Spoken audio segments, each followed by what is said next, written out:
Good evening, students. So, this is our lecture number 70 on the Code of Criminal Procedure 1973 and the Bharatiya नागरिक सुरक्षा संहिता 2023.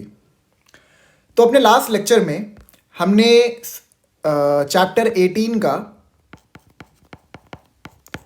Part B शुरू किया था.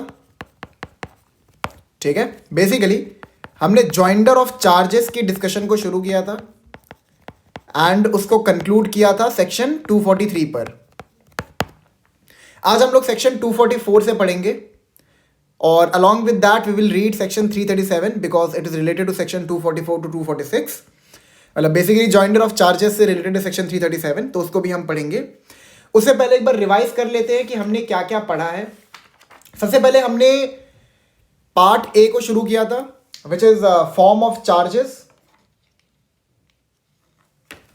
ठीक है, सबसे पहले हमने पार्ट ए को शुरू किया था of chapter 18 which is form of charges. इसमें हमने सेक्शन 234 किया था. 234 बेसिकली किसके रिगार्डिंग बात करता है कि जब मैजिस्ट्रेट या फिर कोर्ट चार्ज को फ्रेम करेंगे तो चार्ज को फ्रेम करते हुए उन्हें वो लॉ डालना पड़ेगा जिसके अंदर एक्यूज को प्रोसिक्यूट किया जा रहा है एंड अलॉन्ग विद दैट उस लॉ के अंदर जो पनिशेबल सेक्शन है जिसका चार्ज इंपोज किया जा रहा है एक्यूज के ऊपर वो आपको डालना पड़ेगा. ये ध्यान रखिएगा कि हम कभी भी डेफिनेशन सेक्शन नहीं डालते हैं, हम हमेशा ही पनिशेबल सेक्शन डालते हैं. फिर हमने सेक्शन 234 सबसेक्शन 7 किया था. इससे कुछ रिलेटेड प्रोविजंस थे अलग अलग लॉज में, उसको भी हमने कवर किया था. हमने सेक्शन 13 ऑफ बीएनएस किया था. क्या बोलता है सेक्शन 13 ऑफ बीएनएस कि अगर किसी इंसान ने चैप्टर 10 या chapter 17 of BNS that is भारतीय न्याय संहिता के अंदर कोई ऑफेंस कमिट किया है, दैट इज काउंटरफीटिंग ऑफ कॉइन्स और क्राइम अगेंस्ट प्रॉपर्टी. अब उसने अगर इस चैप्टर के अंदर कोई भी ऑफेंस कमिट किया है तो उस ऑफेंस के जो उसने कमिट किया था उसकी पनिशमेंट जो उसको अवॉर्ड की गई थी दैट वाज 3 years और मोर. अब उसने सब्सिक्वेंटली अगर इन दोनों में से किसी भी चैप्टर के अंदर कोई ऑफेंस कमिट किया तो जो उसकी पनिशमेंट है it will B enhanced. It will B enhanced up till 10 years और 10 साल से अधिक में भी जा सकता है. It can go to life imprisonment. मतलब मैक्सिमम जो आप पनिशमेंट दे सकते हो वो होगी 10 साल की. अगर आपको 10 साल से ऊपर भी जाना है तो आप डायरेक्ट लाइफ इम्प्रिजनमेंट अवॉर्ड करो. ठीक है,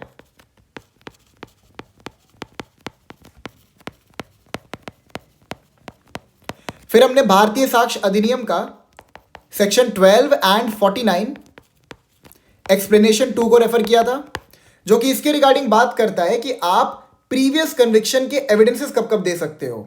ठीक है, और वो प्रीवियस कन्विक्शन के एविडेंसेस रेलेवेंट होंगे कि नहीं. This is what provided under section 12 and 49 of भारतीय साक्ष्य अधिनियम.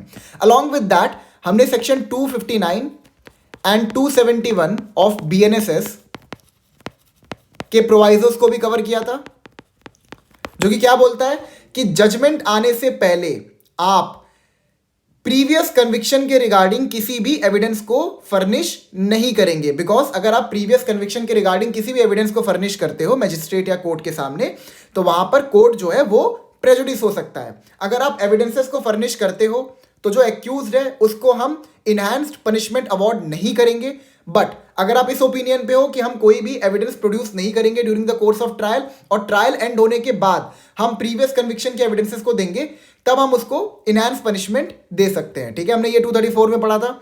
फिर हमने सेक्शन 235 पढ़ा था. 235 क्या बोलता है कि आपको लॉ और पनिशेबल सेक्शन के साथ में विक्टिम का नाम बताना है. अगर कोई विक्टिम है, अगर आपको विक्टिम की जान पहचान है, ठीक है, अगर आपके पास कोई विक्टिम है तो आपको बताना पड़ेगा कि आपने इस विक्टिम के अगेंस्ट में ऑफेंस कमिट किया है.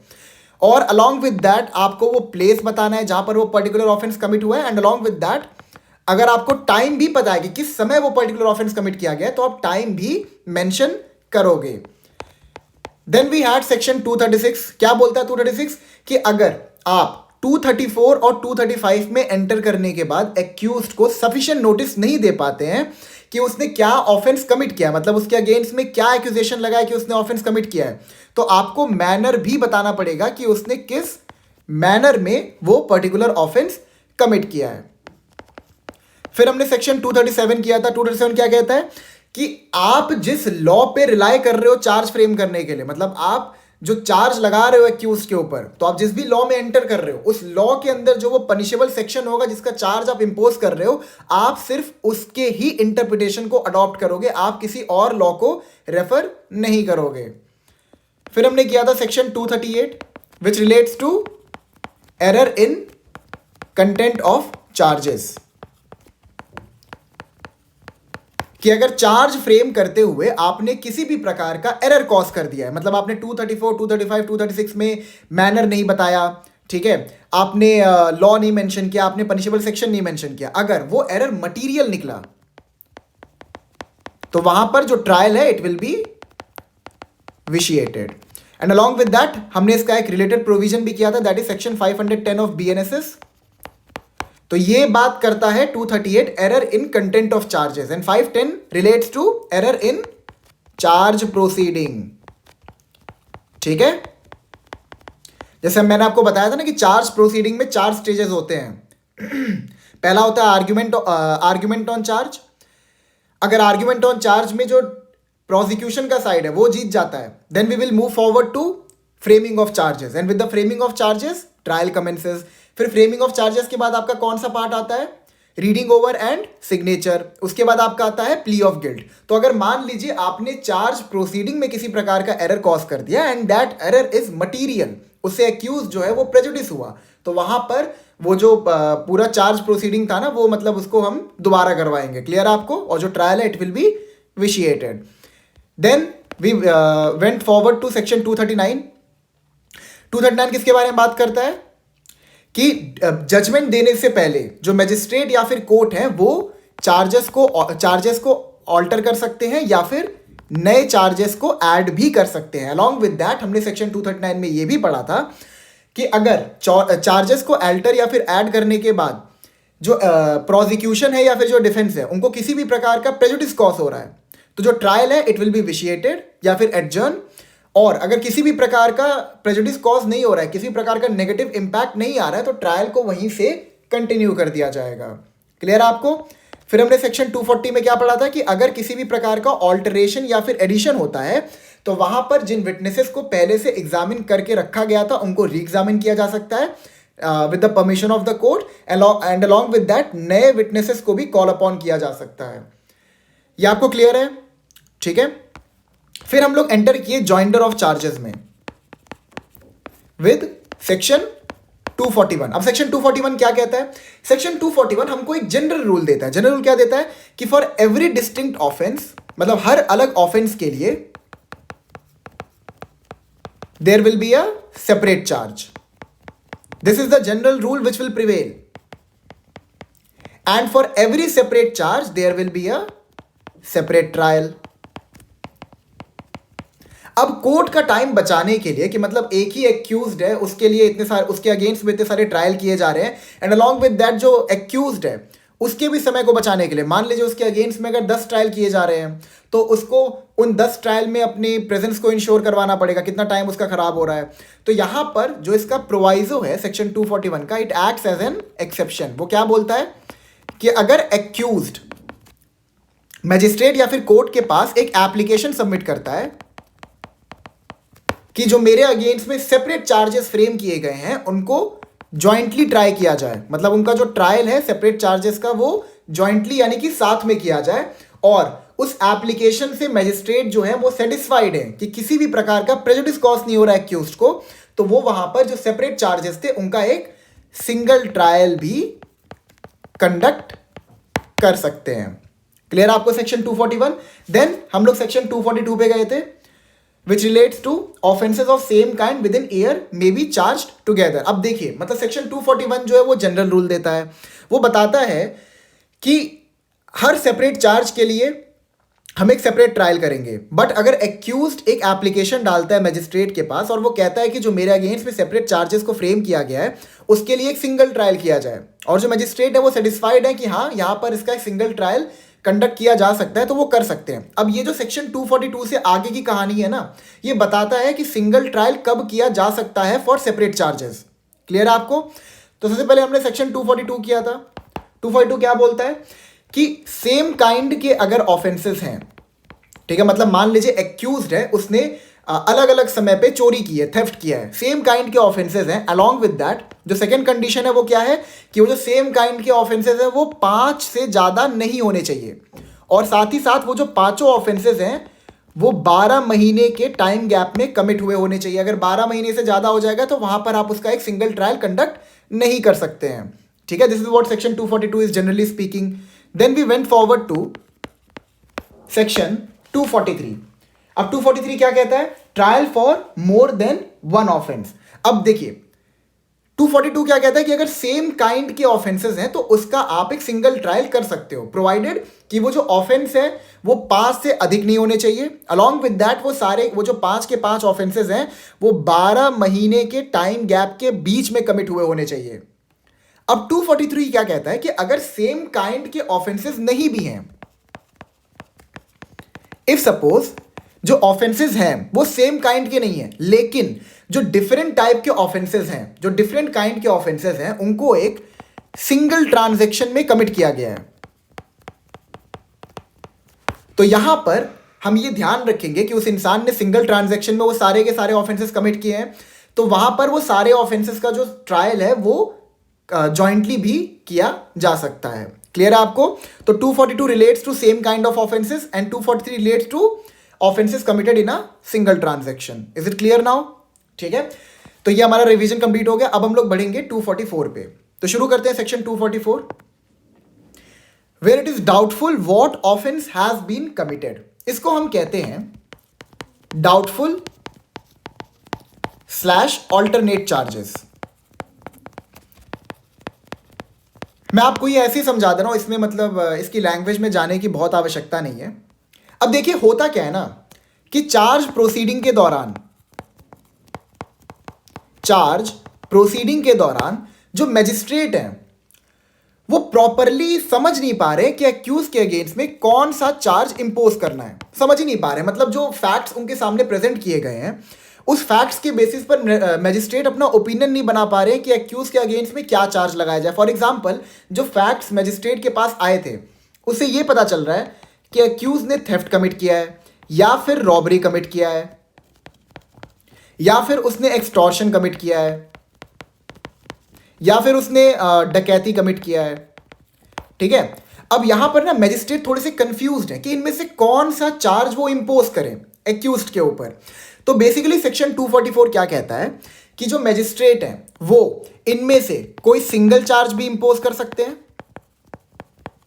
ठीक है, अलॉन्ग विद दैट वो सारे के सारे चार्जेस भी इंपोज कर सकते हैं, मतलब थेफ्ट, रॉबरी, एक्सटॉर्शन, डकैती, या फिर वो इन चार्जेस को ऑल्टरनेटिवली भी इंपोज कर सकते हैं, मतलब कि एक्यूज के ऊपर इन चार्जेस को ऑल्टरनेटिवली भी लगा सकते हैं। अब इसका मतलब क्या है मैं आपको समझाता हूं। देखिए, चाहे चार्ज कोई भी लगे, जो इसका नेट रिजल्ट निकल के आएगा दैट विल बी सेम। ध्यान समझिएगा, अभी हम लोग चार्ज प्रोसीडिंग पे हैं, अभी हम लोग ट्रायल में एंटर नहीं किए हैं। हम लोग अभी समझ रहे हैं कि जो चार्ज फ्रेमिंग का जो प्रोसीजर होगा, जो उसके स्टेजेस होंगे, अभी वहीं पर हम लोग अटके हुए हैं। वहां पे क्या बता रहा है कि जो डिफेंस और प्रोसिक्यूशन ने जो अपने फैक्ट्स को प्रेजेंट किया during the course of charge proceeding, उससे मैजिस्ट्रेट को क्लियरली पता नहीं चल पा रहा है कि एक्यूज ने क्या ऑफेंस कमिट किया है। थोड़े से डाउट में मैजिस्ट्रेट साहब। तो यहां पर क्या हो सकता है, मैजिस्ट्रेट जो है अगर उनको डाउट है कि किस ऑफेंस का चार्ज एक्यूज के ऊपर लगाना है, ठीक है, तो उनको हमने ये डिस्क्रिशन दिया है कि वो सारे के सारे ऑफेंसेस जो उनके दिमाग में आ रहे हैं उन सारे ऑफेंसेस का चार्ज एक्यूज के ऊपर लगा सकते हैं। ठीक है, अब जो वो इंपोज करेंगे चार्जेस को, वो या तो किसी सिंगल ऑफेंस का भी लगा सकते हैं। मतलब मान लीजिए जो उनके पास फैक्ट प्रेजेंट किए गए थे वो ये थे कि एक्यूज ने थेफ्ट भी कमिट किया है, रॉबरी भी कमिट किया, एक्सटॉर्शन भी कमिट किया, डकैती भी कमिट किया, मतलब इनमें से कोई एक ऑफेंस शायद उसने कमिट किया होगा। तो मैजिस्ट्रेट जो है वो इवन दो उनके पास जो फैक्ट आ रहे हैं वो इस तरफ इंडिकेट कर रहा है कि इन चारों में से कोई भी ऑफेंस हो सकता है, मैजिस्ट्रेट जो है वो सिर्फ और सिर्फ थेफ्ट का चार्ज लगा सकते हैं। अलॉन्ग विद दैट मैजिस्ट्रेट जो है उनके पास ये भी अथॉरिटी है कि वो सारे के सारे चार्जेस जो हैं, जो उनके दिमाग में आ रहा है कि इनमें से अगर कोई भी ऑफेंस एक्यूज ने कमिट किया है तो वो सारे के सारे ऑफेंसेस के चार्जेस भी इंपोज कर सकते हैं। अलॉन्ग विद दैट वो उन चार्जेस को ऑल्टरनेटिवली भी इंपोज कर सकते हैं। बट ये ध्यान रखिएगा जो नेट रिजल्ट निकल के आएगा दैट विल बी सेम, मतलब कि जो भी ऑफेंस एक्यूज ने कमिट किया होगा सिर्फ उसी के लिए उसको प्रोसिक्यूट, उसी के लिए उसको कन्विक्ट किया जाएगा। ऐसा नहीं कि उसके अगेंस्ट में अगर डाउटफुल चार्जेस लगा दिए गए हैं तो वो सारे के सारे डाउटफुल चार्जेस प्रूव करके एक्यूज को उन सारे के सारे ऑफेंसेस के लिए हम कन्विक्ट करेंगे, नहीं। जिस भी ऑफेंस के लिए एक्यूज्ड कन्विक्ट होगा खाली उस ही ऑफेंस के लिए एक्यूज्ड को सजा मिलेगी। मेरे को पता थोड़ा सा आपको कंफ्यूजन हो रहा होगा, मैं इसको क्लियर कर देता हूं अभी। देखिए अब आते हैं लैंग्वेज पे। Where it is doubtful what offence has been committed, if a single act or series of acts is of such a nature that it is doubtful which of several offenses the facts which can be proved will constitute. The accused may be charged with having committed all or any of such offenses, and any number of such charges may be tried at once, or he may be charged in the alternative with having committed some one of the said offenses. देखिए यहाँ पे क्या कह रहा है कि accuse ने या तो कोई सिंगल एक्ट किया है, मतलब कोई सिंगल ऑफेंस कमिट किया है, या फिर उसने सीरीज ऑफ एक्ट्स किए हैं, मतलब उसने क्या किया है कि उसने बहुत सारे ऑफेंसेस कमिट किए। It may be in a single transaction और it may be in more than one transaction, ठीक है। और जो उसने एक्ट कमिट किया वो इस नेचर के हैं कि यहां पर मैजिस्ट्रेट जो एक डाउट में आ गए कि एग्जैक्टली एक्यूज ने ऑफेंस क्या कमिट किया है, तो वो यहां पे क्या कर सकते हैं, वो एक्यूज को चार्ज कर सकते हैं विद हैविंग कमिटेड ऑल और एनी ऑफ सच ऑफेंसेस। मतलब मैजिस्ट्रेट के दिमाग में जितने भी डाउट है चार्जेस को लेके, जितने भी ऑफेंसेस को लेके डाउट है, वो सारे के सारे ऑफेंसेस के चार्जेस जो है वो एक्यूज के ऊपर लगा सकते हैं। And any number of such charges may be tried at once, और जितने भी ऑल्टरनेट चार्जेस लगाए गए हैं एक्यूज के ऊपर, उन सबका जो ट्रायल है उसको साथ में किया जा सकता है। अब आप सोचेंगे कि यार एक्यूज के ऊपर थेफ्ट लगाया गया, रॉबरी लगाया गया, एक्सटॉर्शन लगाया गया, डकैती लगाया गया, ऑल्टरनेटिवली लगा दिया गया, ठीक है, और यहाँ पे जो प्रूव हुआ वो इवेंचुअली रॉबरी प्रूव हुआ। तो what about theft, extortion and डकैती, अब इनका क्या होगा? क्या मतलब ये जो चार्जेस लगाए गए थे मजिस्ट्रेट के द्वारा, इनका क्या होगा? हमने अभी थोड़ी देर पहले ही ये चीज़ समझा है, अभी इसको हमने रिवाइज भी किया है कि मजिस्ट्रेट जो है वो चार्जेस को ऑल्टर कर सकते हैं। अब मान लीजिए बाद में अगर थेफ्ट प्रूव हो गया, रॉबरी, एक्सटॉर्शन या डकैती के रिगार्डिंग कोई भी एविडेंस नहीं आया, तो मजिस्ट्रेट क्या करेंगे, वो चार्जेस को ऑल्टर कर देंगे और इन सारे के सारे चार्जेस को हटा देंगे। अभी क्लियर हुआ थोड़ा बहुत? ठीक है, देखिए आगे क्या कह रहा है, and any number of such charges may be tried at once और he may be charged in the alternative with having committed someone of the said offences. अब देखिए यहाँ पे ऑल्टरनेटिव का मतलब क्या? अब देखिए मैजिस्ट्रेट ऐसे भी चार्ज लगा सकते हैं, criminal breach of trust, theft, criminal misappropriation of property, extortion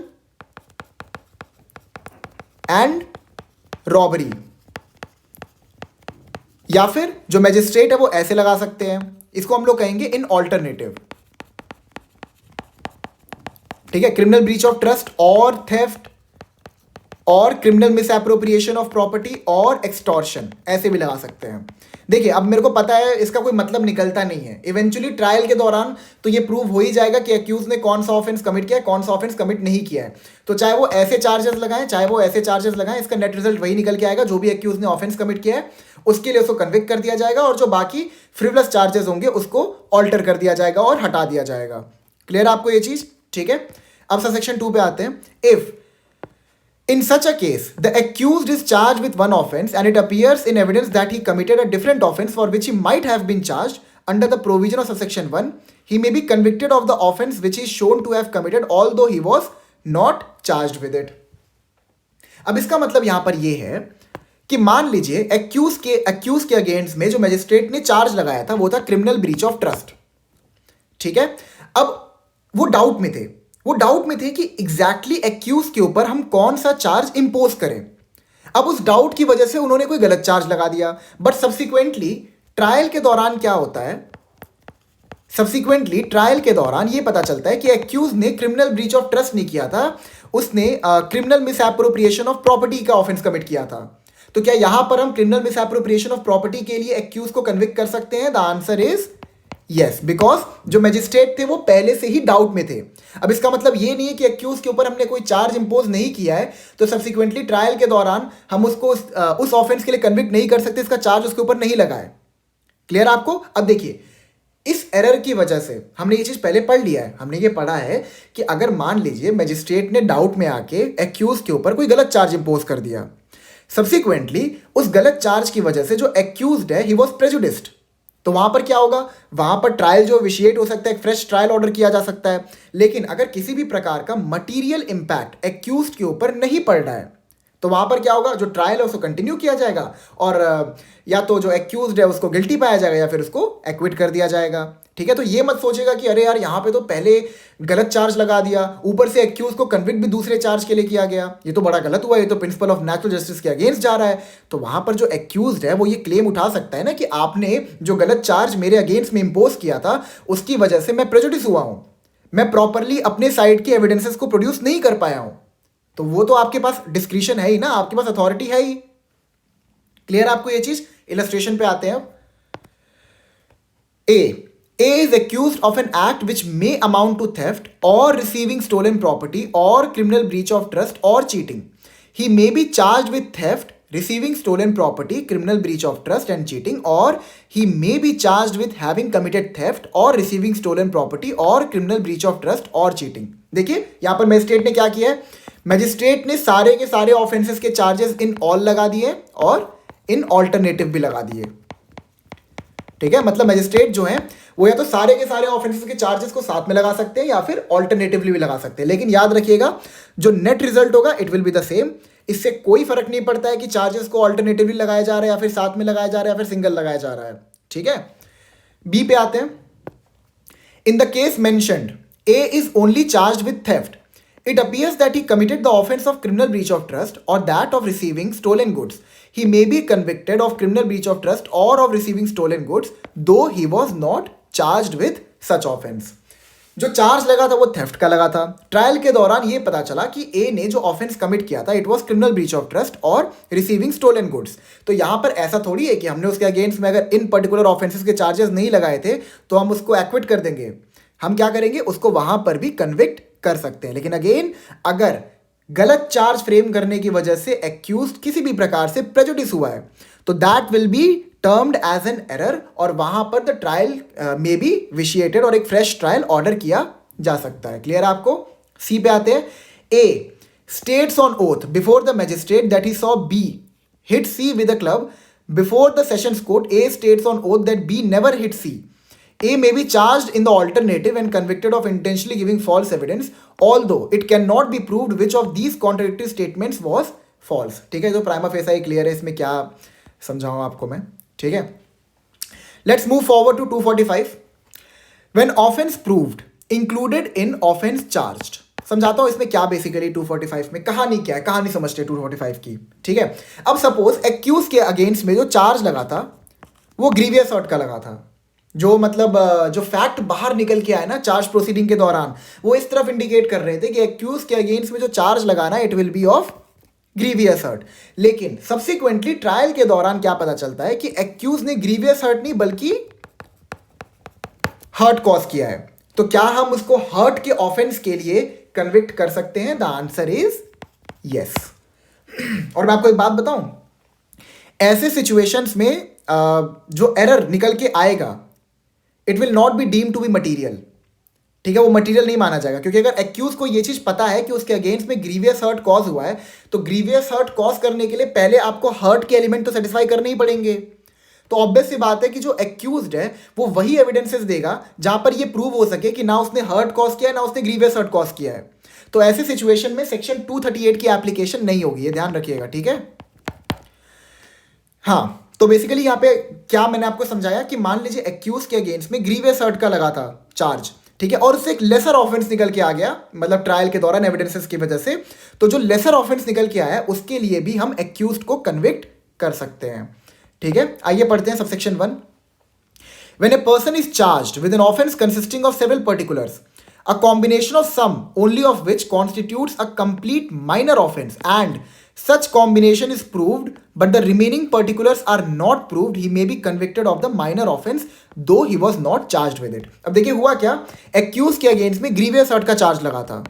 अब जब प्रोसिक्यूशन ग्रीवियस हर्ट के ऑफेंस को प्रूफ करने आगे बढ़ी तो उनको कुछ पर्टिकुलर्स को सेटिस्फाई करना था।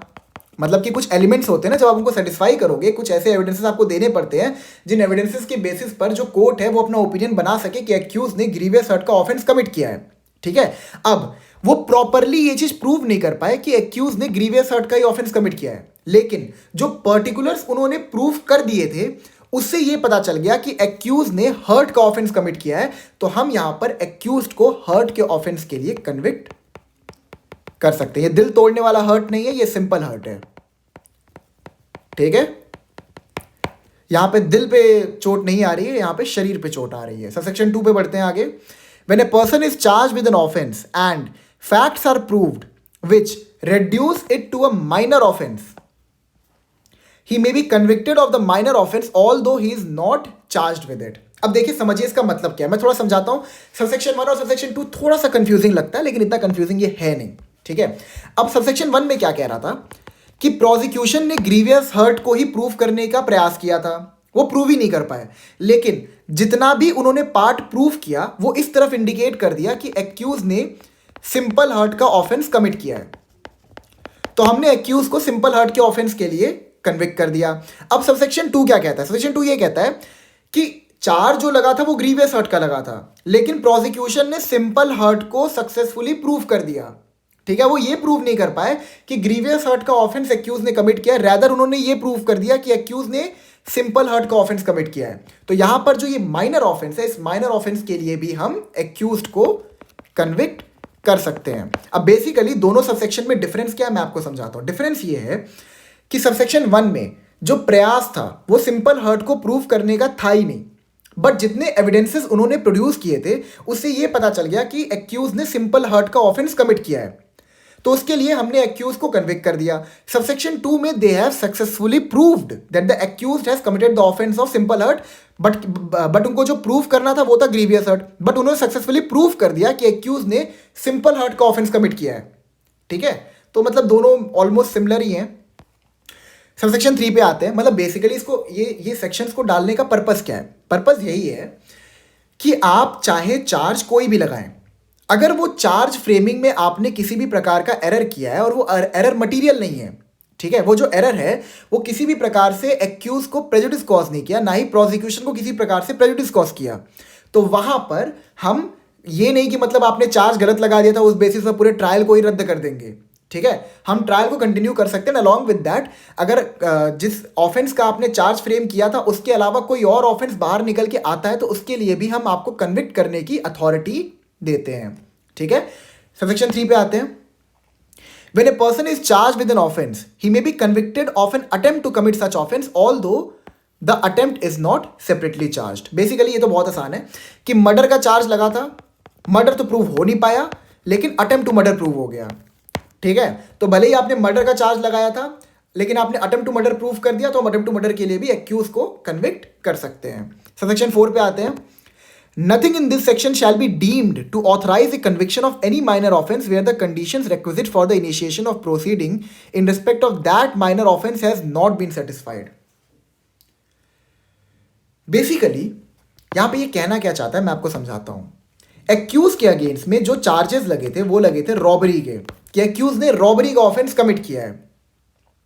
अब रॉबरी का ऑफेंस तो प्रोसिक्यूशन सक्सेसफुली प्रूव नहीं कर पाई, उन्होंने बोला कि चलो भाई इसको थेफ्ट के लिए प्रोसिक्यूट कर देते हैं, ठीक है, थेफ्ट के लिए ही हम इसको प्रोसिक्यूट करके इसको कन्विक्ट करवा देते हैं। आप नहीं कर सकते जब तक कि आप माइनर ऑफेंस के भी जो एलिमेंट्स हैं उसको सेटिस्फाई नहीं करोगे, तब तक आप माइनर ऑफेंस के लिए भी एक्यूज्ड को कन्विक्ट नहीं करवा सकते। Is it clear now? ठीक है, okay. So let's move forward to section 337, उसके बाद हम लोग 245 करेंगे, ठीक है। अब देखिए सेक्शन 337 क्या कहता है, उसको समझने से पहले हम लोग संविधान का आर्टिकल 20 क्लॉज 3 को रेफर करेंगे, सॉरी क्लॉज 2 को रेफर करेंगे। सो आर्टिकल 20 क्लॉज 2 क्या कहता है? No person shall be prosecuted and punished for the same offence more than once. कोई भी इंसान जिसने कोई ऑफेंस कमिट किया है, इसको हम कहते हैं डबल जेपडी, ठीक है। इसे हम कहते हैं द प्रिंसिपल ऑफ डबल जेपडी या फिर डॉक्ट्रिन ऑफ डबल जेपडी, ठीक है। इसको जियोपार्डी नहीं कहते, इसको जेपडी कहते हैं, ध्यान रखिएगा, प्रोनाउंसिएशन सही रखिएगा इसकी।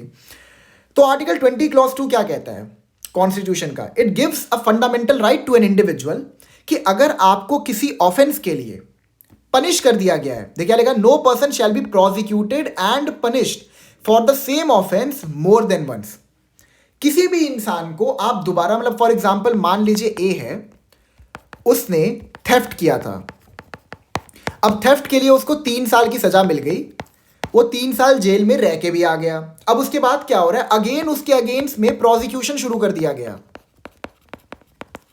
For the same offence.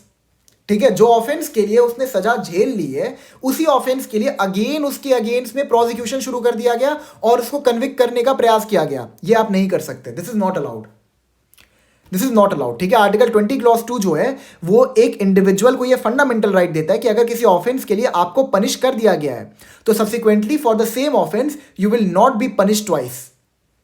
ठीक है, और ध्यान रखिएगा प्रोसिक्यूटेड एंड पनिश्ड बोला गया है, प्रोसिक्यूटेड और पनिश नहीं बोला गया है, मतलब कि ना प्रोसिक्यूशन चालू कर सकते हो ना आप उसको पनिश करवा सकते हो फॉर द सेम ऑफेंस। ठीक है, ये समझ में आ गया ना आपको। तो basically article 20 clause 2 which relates to the doctrine of double jeopardy, section 337 has manifested this principle, manifested the principle of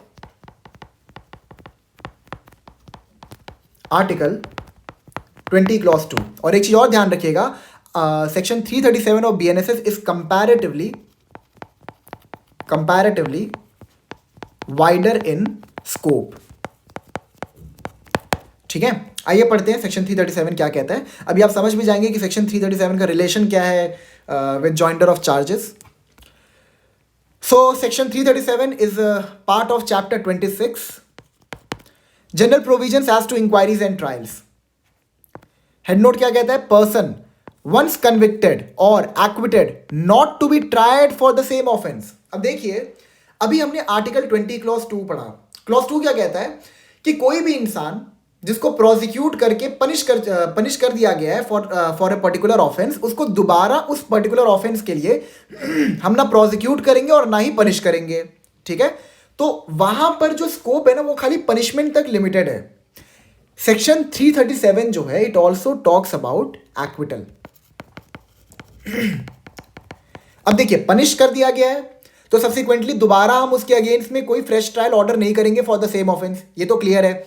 section 337 ये कहता है कि अगर एक्यूज्ड को एक्विट भी कर दिया गया है तो दोबारा वही सेम कोर्ट, मतलब उसी ज्यूरिसडिक्शन का जो कंपिटेंट कोर्ट है वहां पर उसके अगेंस्ट में उसी फैक्ट पर उसी ऑफेंस के लिए दोबारा हम ट्रायल इनिशिएट नहीं करेंगे। That's why section 337 of BNSS is comparatively wider in scope when compare to article 20 clause 2 of the constitution. ठीक है, समझते हैं इसमें क्या बोल रहा है, लैंग्वेज को पढ़ते हैं। A person who has once been tried by a court of competent jurisdiction for an offence and convicted or acquitted of such offence shall, while such conviction or acquittal remains in force, not be liable to be tried again for the same offence nor on the same facts for any other offence for which a different charge from the one made against him might have been under subsection 1 or section 244 or for which he might have been convicted under subsection 2 thereof। अब basically section 337 section क्या कहता है, एक बार फिर से समझते हैं। ठीक है, a person who has been tried by a court of competent jurisdiction for an offence and convicted or acquitted of such offence shall, while such conviction or acquittal remains in force, not be liable to be tried again for the same offence। मतलब कि मान लीजिए ए है, ए ने theft किया था, इसका trial हुआ बाय अ कॉम्पिटेंट कोर्ट और ट्रायल में या तो उसको एक्विट कर दिया गया या तो उसको कन्विक्ट कर दिया गया। अब अगर उसको एक्विट कर दिया गया हो या फिर उसको कन्विक्ट कर दिया गया हो तो सेम फैक्ट पर, ठीक है, और सेम ऑफेंस के लिए हम ए का दोबारा ट्रायल नहीं करेंगे। मतलब कि जो कंपिटेंट कोर्ट है जहां पर उसको एक्विट या फिर कन्विक्ट कर दिया गया है वो उसका दोबारा ट्रायल नहीं करेगा। आप अपील में जा सकते हैं, आप जो सबऑर्डिनेट कोर्ट है उसके जजमेंट को रिवर्स कराने के लिए अपील में जा सकते हैं, उसके लिए हम आपको नहीं रोके हैं, लेकिन हम दोबारा आपको फ्रेश ट्रायल करवाने की परमिशन नहीं देंगे for the same offence for the same fact. Clear है, देखिए लिखा है not be liable to be tried again for the same offence, दोबारा उसका ट्रायल नहीं होगा फॉर द सेम ऑफेंस जहां पर उसको एक्विट या फिर कन्विक्ट किया गया है, nor on the same facts for any other offence for which a different charge from the one made against him might have been made under subsection 1 of section 244 or for which he might have been convicted under subsection 2 thereof. अब basically यहां पर ये कहना क्या चाहता है मैं आपको समझाता हूं. देखिए अभी हमने सेक्शन 244 पढ़ा था which relates to doubtful or alternate charges. ठीक है. अब हुआ क्या कि जो मैजिस्ट्रेट थे ना वो डाउट में थे कि एक्यूज के ऊपर एग्जैक्टली कौन से ऑफेंस का चार्ज लगाया जाए. सपोज वो डाउट में थे कि उसने क्रिमिनल ब्रीच ऑफ ट्रस्ट किया है कि थेफ्ट किया है. उन्होंने थेफ्ट के चार्ज उसके ऊपर इंपोज कर दिए. क्लियर आपको ये चीज. अब जब इस चार्ज पे ट्रायल हुआ तो सब्सिक्वेंटली पता क्या चलता है कि एक्यूज जो है वो ऑफेंस कमिट ही नहीं किया था एंड ही वाज एक्विटेड. उसको बाइज्जत बरी कर दिया गया फॉर दिस पर्टिकुलर ऑफेंस. अब इसका मतलब ये नहीं है कि आप उस टाइम पे डाउट में थे कि उसने क्रिमिनल ब्रीच ऑफ ट्रस्ट किया है कि थेफ्ट किया है, और थेफ्ट के लिए अगर उसको एक्विट कर दिया गया तो सब्सिक्वेंटली आप उसके अगेंस्ट में क्रिमिनल ब्रीच ऑफ ट्रस्ट के लिए भी ट्रायल शुरू कर दें. नहीं कर सकते. आप डाउटफुल थे, आपको सही चार्जेस लगाने चाहिए थे, आपने नहीं लगाए. उसके बाद सब्सिक्वेंटली जो एक्यूज्ड है उसको एक्विट कर दिया गया. तो अब आप क्रिमिनल ब्रीच ऑफ ट्रस्ट के लिए उसके अगेंस्ट में एक फ्रेश ट्रायल ऑर्डर नहीं कर सकते. Is that clear? मैं फिर से आपको समझाता हूं. ठीक है. देखिए यहां पे क्या लिखा है. Nor on the same facts for any other offence for which a different charge from the one made against him might have been made under subsection 1 और सेक्शन 244 और for which he might have been convicted under subsection 2 thereof. ठीक है. Clear होगा आपको ये चीज. मतलब आपने अगर मान लीजिए जो भी चार्ज उसके ऊपर इंपोज किया वो चार्ज आप प्रूव नहीं कर पाए. आप डाउट में थे कि मतलब उस पर एग्जैक्टली कौन सा चार्ज इंपोज किया जाए, और आप उस डाउट की वजह से गलत चार्ज लगा दिया या फिर कोई भी चार्ज आपने लगाया और सब्सिक्वेंटली ट्रायल के दौरान जो एक्यूज्ड है उसको एक्विट कर दिया गया. तो वहां पर आप फिर सब्सिक्वेंटली डाउट की वजह से जो पहले आपको चार्ज लगाना चाहिए था उसके लिए आप उसके अगेंस्ट में फ्रेश ट्रायल ऑर्डर नहीं करेंगे. मैं इसको एक बार और आपको समझाता हूं. फॉर एग्जाम्पल इसको आप ऐसे भी देख सकते हैं.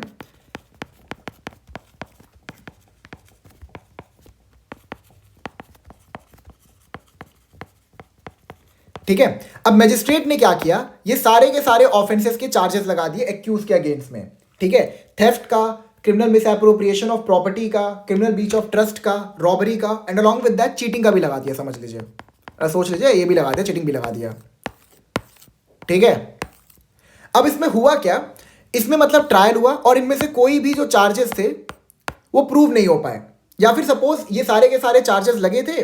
सब्सिक्वेंटली मैजिस्ट्रेट ने क्या किया, चार्जेस को ऑल्टर कर दिया और सीएमपी, सीबीटी, रॉबरी और चीटिंग, इन सारे चार्जेस को ड्रॉप कर दिया ऑल्टर करके.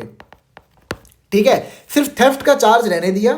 ट्रायल कंटिन्यू हुआ. सब्सिक्वेंटली जो रिजल्ट निकल के आता है वो ये निकल के आता है कि जो एक्यूज था he was found not guilty.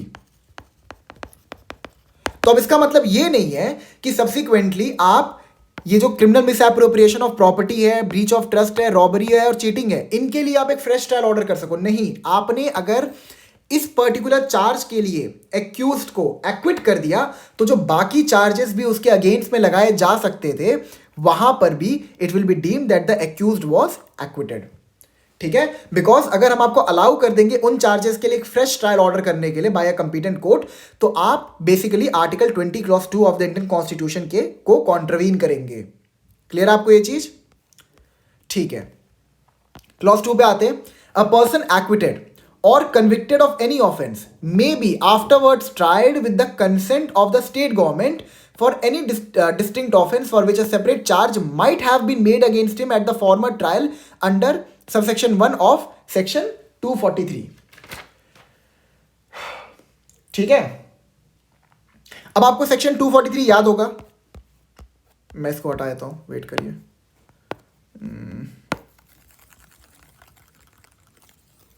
ठीक है. मैंने अभी आपको सेक्शन 243 का रिवीजन करवाया था कि अगर एक्यूज जो है वो एक सिंगल ट्रांजैक्शन में डिस्टिंक्ट ऑफेंस कमिट करता है, मतलब basically offences not of the same kind, तो क्या उस सिंगल ट्रांजैक्शन में जो उसने डिस्टिंक्ट ऑफेंसेस कमिट किए हैं उनका हम एक सिंगल ट्रायल कंडक्ट कर सकते हैं? The answer is yes, provided कि जो सेक्शन 241 प्रोवाइजो है वो सेटिस्फाइड हो. क्लियर आपको ये चीज? तो यहां पे सबसेक्शन 2 ये कहता है कि मान लीजिए एक्यूज ने एक सिंगल ट्रांजैक्शन में बहुत सारे ऑफेंस कमिट किए थे. अब जो डिस्टिंक्ट ऑफेंसेस थे उन सारे ऑफेंसेस का चार्ज एक्यूज के ऊपर लगाया गया। अब सपोज उसने थेफ्ट किया सिंगल ट्रांजैक्शन में, फिर उसने रेप किया, फिर उसने मर्डर किया, या फिर मतलब इसको अटेम्प्ट टू मर्डर में कर देता हूं, ज्यादा सेंस बनाएगा। ठीक है, उसने अटेम्प्ट टू मर्डर का ऑफेंस कमिट किया, मतलब ये उसके अगेंस्ट में एक्यूजेशन लगा। आपने जो चार्ज फ्रेम किया वो खाली अटेम्प्ट टू मर्डर का किया। सब्सिक्वेंटली ट्रायल के दौरान क्या पता चलता है कि जो एक्यूज्ड है उसने अटेम्प्ट टू मर्डर का ऑफेंस कमिट नहीं किया है। तो आप क्या मतलब बाद में थेफ्ट और रेप जिसका चार्ज आप उसके ऊपर लगा सकते थे, उन ऑफेंसेस के लिए एक फ्रेश ट्रायल ऑर्डर कर सकते हैं? The answer is no. ठीक है, लेकिन आप अगर आपको करना है तो for that you need the consent of the state government. आपको स्टेट गवर्नमेंट की परमिशन चाहिए होगी if you want to do the same. Clear आपको ये चीज? सेक्शन 3 पे बढ़ते हैं आगे। A person convicted of any offense constituted by any act causing consequences which together with such act constituted a different offense from that of which he was convicted, he may be afterwards tried for such last mentioned offense if the consequences had not happened or were not known to the court to have happened at the time when he was convicted. क्या कह रहा है section 3? फिर से पढ़ते हैं। A person convicted of any offense constituted by any act causing consequences which together with such act constituted a different offense from that of which he was convicted may be afterwards tried for such last mentioned offense if the consequences had not happened or were not known to the court to have happened at the time when he was convicted. इसको बहुत ध्यान समझेंगे। ठीक है, अब basically ये हमने पढ़ा था सेक्शन 243 के अंदर। आपको याद होगा हमने ये पढ़ा था कि कई बार क्या होता है ना, दो ऑफेंसेस मिलके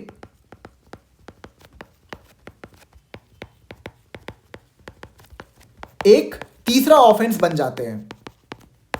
ठीक है, ये हमने पढ़ा था। फॉर एग्जांपल आपको याद होगा डकैती एंड प्लस मर्डर क्या हो जाता है, डकैती विद मर्डर, ये वाला ऑफेंस बन जाता है। तो ये इसी के रिगार्डिंग बात कर रहा है। बेसिकली जो आपका सबसेक्शन 3 है सेक्शन 337 का, ये कहता है कि मान लो आपने ट्रायल किया एक्यूज्ड का फॉर ए पर्टिकुलर ऑफेंस, और सब्सिक्वेंटली क्या पता चलता है कि उस पर्टिकुलर ऑफेंसेस से एक नया ऑफेंस भी निकल के आ रहा था जिसका ट्रायल आपने कंडक्ट नहीं किया।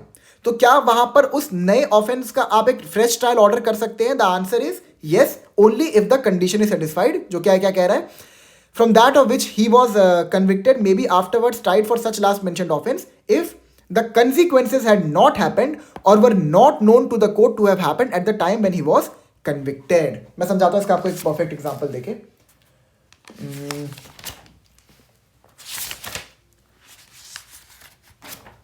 Yes, here it is.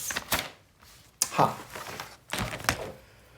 इसका आपको एक बेस्ट एग्जांपल मैं देता हूं। ठीक है, हाँ, अब हुआ क्या कि जो एक्यूज था उसके अगेंस्ट में ये एक्यूजेशन लगा कि उसने रॉबरी का ऑफेंस कमिट किया है। ठीक है, robbery plus attempt to murder का ऑफेंस उसने कमिट किया है। अब ये दोनों जो है ना, ये सेपरेट चार्जेस है, इनको हम साथ में लेके ट्रायल नहीं, मतलब दोनों सेपरेट चार्जेस है, इनका साथ में ट्रायल हो सकता है अगर सिंगल ट्रांजैक्शन में कमिट किए गए हैं। बट ध्यान समझिए मैं कहना क्या चाहता हूं। ठीक है, एक्यूज के अगेंस्ट में ये एक्यूजेशन लगा कि उसने रॉबरी और अटेम्प्ट टू मर्डर का ऑफेंस कमिट किया, मतलब बेसिकली रॉबरी और अटेम्प्ट टू मर्डर के चार्जेस फ्रेम किए गए। सब्सिक्वेंटली हुआ क्या था, मतलब अटेम्प्ट टू मर्डर किया गया था। ठीक है, बेसिकली ए ने बी को 10 बार स्टैब किया। ठीक है, उसको 10 बार स्टैब किया। अब स्टैबिंग की वजह से क्या हुआ था कि यहां पर जो बी है वो चला गया हॉस्पिटल। ठीक है, बी को हॉस्पिटल लेके गए, तो अभी तक बी की मृत्यु नहीं हुई, अभी तक बी मरा नहीं है। तो यहां पर ये क्या है, ये सिर्फ अटेम्प्ट टू मर्डर ही है। लेकिन सब्सिक्वेंटली क्या होता है कि बी की डेथ कॉज हो जाती है। अब उस टाइम पर मतलब जब ट्रायल हो रहा था, ठीक है, तो ट्रायल जो है वो खाली रॉबरी और अटेम्प्ट टू मर्डर के ऑफेंस के लिए हो रहा था, और इसके लिए एक्यूज को कन्विक्ट भी कर दिया गया। सब्सिक्वेंटली होता क्या है कि बी जो है उसकी डेथ हो जाती है। तो अब ये अटेम्प्ट टू मर्डर जो था it will converted to murder, and along with that robbery plus robbery plus murder, it will convert to डकैती विथ मर्डर। अब देखिए एक नया ऑफेंस निकल के आ गया, डकैती विथ मर्डर, जिसकी पनिशमेंट भी ज्यादा है। क्लियर आपको ये चीज? ठीक है, तो यहां पर डकैती विथ मर्डर निकल के आ गया ऑफेंस। तो तो यहां पर क्या होगा, यहां पर डकैती विद मर्डर के लिए आप एक सेपरेट ट्रायल कर सकते हो। देखिए यहां पे क्या लिखा है, मैं समझाता हूं, होप्स आपको एग्जांपल समझ में आ गया हो। Subsection 3, a person convicted of any offense constituted by any act causing consequences which together with such act constituted a different offense from that of which he was convicted, he may be afterwards tried for such last mentioned offense if the consequences had not happened। मतलब वो हुआ नहीं था उस time तक, उस time तक वो खाली अटेम्प्ट टू मर्डर का ऑफेंस था, सब्सिक्वेंटली जो विक्टिम था वो मर गया, तो वहां पर वो डकैती विथ मर्डर का ऑफेंस बन गया अंडर सेक्शन 310 ऑफ बीएनएसएस, और or not known to the court to have happened at the time when he was convicted. या फिर कोर्ट को पता ही नहीं था, मतलब हुआ क्या था, उसने डकैती विथ मर्डर का ऑफेंस कमिट किया था, ठीक है, चार्जेस खाली डकैती के लगे थे, सब्सिक्वेंटली जिस इंसान का उसने मर्डर किया था उसकी लाश मिल गई, तो अब यहां पे डकैती प्लस मर्डर हो गया, ठीक है। तो अब इस ऑफेंस के लिए भी हम एक्यूज्ड को उसका एक फ्रेश ट्रायल कर सकते हैं। क्लियर आपको ये चीज। सबसेक्शन 4 पे आते हैं। A person acquitted or convicted of any offense constituted by any acts may, notwithstanding such acquittal or conviction be subsequently charged with, दोबारा पढ़ते हैं एक बार। A person acquitted or convicted of any offense constituted by any acts may, notwithstanding such acquittal or conviction be subsequently charged with and tried for any other offense constituted by the same act which he may have been committed if the court by which he was first tried was not competent to try the offense with which he is subsequently charged। समझते हैं क्या कह रहे हैं section 4।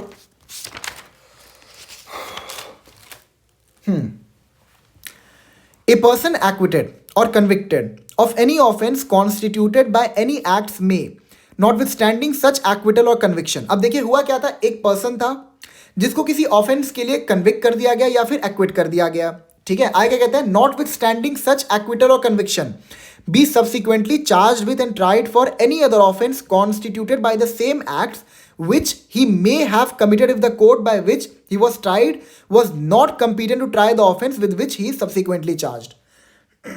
ठीक है। अब basically यहां पर क्या कह रहा है सबसेक्शन 4 कि मान लो कोई इंसान है जिसको किसी ऑफेंस के लिए एक्विट कर दिया गया या कन्विक्ट कर दिया गया। अब सब्सिक्वेंटली होता क्या है, सब्सिक्वेंटली ये होता है, मतलब एक्विटल या कन्विक्शन पे हमारा ध्यान नहीं जाएगा।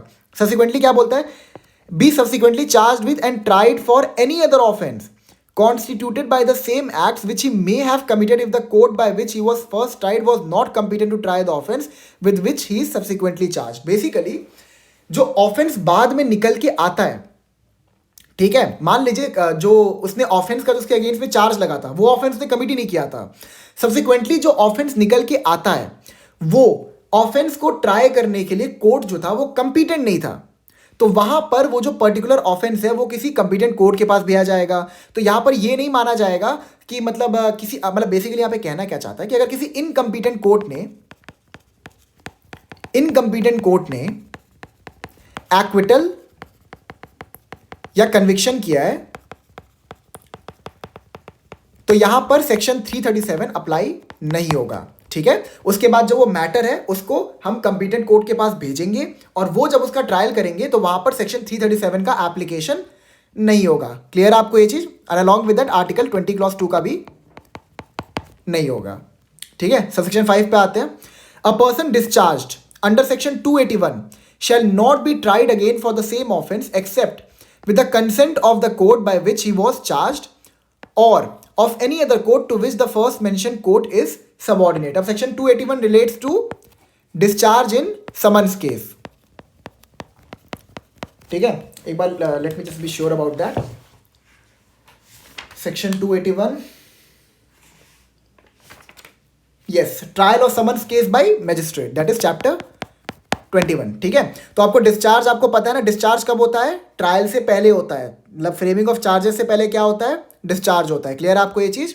मतलब यहाँ पे तो नोटिस ऑफ एक्यूजेशन जाता है, तो समन्स केस में ट्रायल के पहले जब आप डिस्चार्ज कर दे रहे हो, ठीक है, तो वहां पर आप सब्सिक्वेंटली जो एक्यूज्ड है उसके अगेंस्ट में एक फ्रेश ट्रायल ऑर्डर नहीं कर सकते हो for the same offence except उस कोर्ट की परमिशन लिए बिना जिसने उसको डिस्चार्ज किया है, and along with that by which he was discharged or of any other court to which the first mentioned court is subordinate। या फिर आप उसके किसी हायर कोर्ट के पास अप्रोच कर सकते हो कि इसको गलत तरीके से डिस्चार्ज किया गया, इसका फ्रेश ट्रायल ऑर्डर किया जाए, और अगर वो हायर कोर्ट अलाउ कर देता है तो आप फ्रेश ट्रायल कर सकते हो। क्लियर आपको। Subsection 6 nothing in this section. अच्छा, इसको सेक्शन 5 को हम एक्सप्लेनेशन के साथ पढ़ते हैं।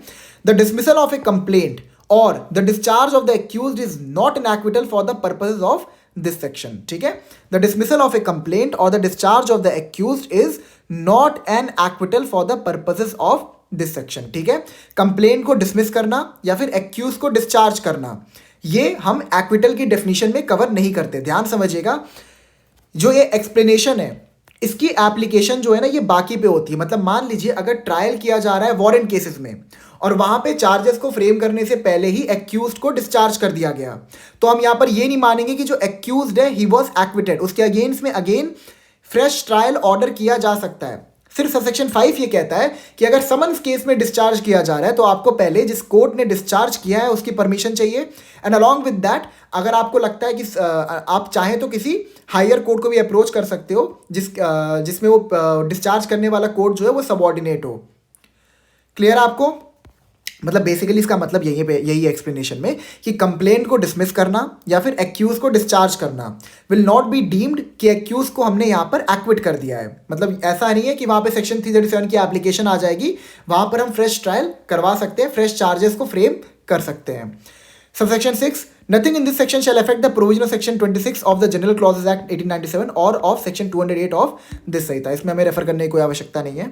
ठीक है, अब एक दो इलस्ट्रेशन देख लेते हैं। बी देखते हैं। A is tried for causing grievous hurt and convicted. The person injured afterwards dies. A may be tried again for culpable homicide, जो मैंने आपको बताया था सबसेक्शन 3। ठीक है, A is charged before the court of session and convicted of the culpable homicide of B. A may not afterwards be tried on the same fact for the murder of B. ठीक है, ये आपको clear हो गया? मतलब culpable homicide के लिए उसका ट्रायल हुआ था एंड वहाँ पर उसको कन्विक्ट कर दिया गया था। सब्सिक्वेंटली उसको हम मर्डर के लिए दोबारा चार्ज लगा के उसका ट्रायल नहीं कर सकते हैं। Is that clear? सेक्शन 337 समझ में आ गया ना, उसका रिलेशन समझ में आ गया आप लोगों को? अब आते हैं सेक्शन 246 पर। The following persons may be charged and tried together. अब देखिए, अभी तक हमने क्या पढ़ा था? हमने अभी तक पढ़ा था कि जो डिस्टिंक्ट ऑफेंसेस हैं उनका हम एक सिंगल ट्रायल कर सकते हैं। अब यहां पर सेक्शन 246 के अंदर हम लोग पढ़ेंगे कि डिफरेंट पर्संस का भी हम ट्रायल साथ में कर सकते हैं, और वो अगर ये कंडीशन सेटिस्फाइड हो तो। Persons accused of the same offence committed in the course of the same transaction. मतलब सेम ट्रांजैक्शन में 2 या 3 लोगों ने मिलकर साथ में ऑफेंस कमिट किया था, तो उन सबका ट्रायल हम साथ में कर सकते हैं। फॉर एग्जाम्पल मान लीजिए A, B एंड C, ये लोग D के घर में घुसते हैं, ठीक है, रॉबरी करने के लिए। रॉबरी करते हुए C ने D की वाइफ के अगेंस्ट में सेक्सुअल असॉल्ट का ऑफेंस कमिट किया, A ने D का मर्डर कर दिया। तो यहाँ पर ये जो A, B, C थे, ठीक है, इनका एक कॉमन इंटेंशन था D के घर में घुसने का और वहाँ पे थेफ्ट करने का। ठीक है, बस सॉरी, सेम इंटेंशन था D के घर में घुस के थेफ्ट करने का, और मतलब जो भी उन्होंने साथ में कॉन्कमिटेंट ऑफेंसेस कमिट किया वो करने का। तो यहाँ पर A, B एंड C तीनों का हम ट्रायल साथ में कर सकते हैं। B पे आते हैं। Persons accused of an offense and persons accused of abetment of or attempt to commit such offense। मतलब जिस इंसान ने ऑफेंस कमिट किया है और जिस इंसान ने उस इंसान को ऑफेंस कमिट करने के लिए अबेट किया था, उन दोनों का ट्रायल हम साथ में कर सकते हैं। C, persons accused of more than one offense of the same kind within the meaning of section 242 committed by them jointly within the period of 12 months। अब यहाँ पर क्या बात कर रहा है कि सेम ऑफेंस कई लोगों ने कमिट किए थे। अरे सेम काइंड वाला, वही जो मैंने आपको बताया था कि 5 ऑफेंसेस होने चाहिए, 12 महीने के टाइम गैप में होने चाहिए। तो अगर मान लीजिए वो जो 5 ऑफेंसेस हैं सेम काइंड के, वो डिफरेंट लोगों ने कमिट किए थे, तो उनका भी हम ट्रायल साथ में कर सकते हैं।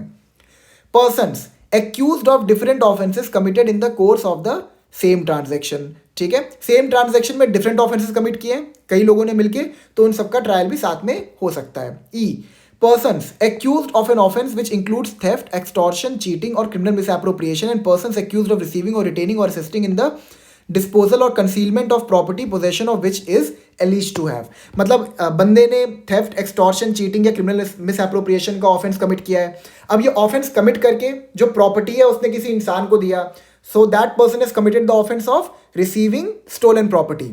तो वहां पर जो रिसीविंग स्टोलन प्रॉपर्टी वाला ऑफेंस जो उस इंसान ने कमिट किया है, उस इंसान का अलॉन्ग विद दैट उस इंसान के साथ जिसने थेफ्ट वाला ऑफेंस कमिट किया है, इनका हम साथ में ट्रायल कंडक्ट कर सकते हैं।